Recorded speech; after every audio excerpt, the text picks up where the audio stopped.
రాజకీయ రంగంలో,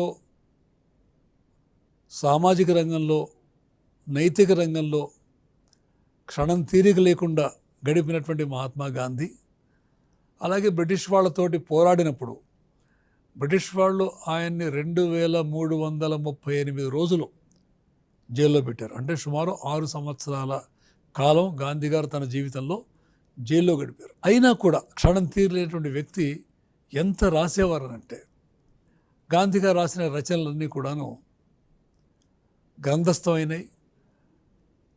500 పేజీలు, ఒక్కొక్క వాల్యూమ్ 500 పేజీల చొప్పున 100 వాల్యూమ్స్ మొత్తం సెట్ ఉంది వాళ్ళ. అంటే దాదాపుగా 50,000 పేజీల గాంధీ వాంగ్మయం ఇవాళ మనకు లభ్యమవుతుంది.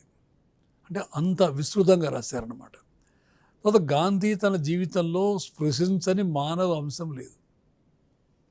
ఆహారం గురించి రాశారు, ఆయన వ్యవసాయం గురించి రాశారు, గోసేవ గురించి రాశారు, ఆర్థిక సమానత్వం గురించి రాశారు, స్త్రీ పురుషుల యొక్క సంబంధాలు ఎట్లా ఉండాలనే విషయం మీద రాశారు, పిల్లల గురించి రాశారు, పర్యావరణం గురించి రాశారు. ఇలాగా there is no aspect of human life untouched by Mahatma Gandhi.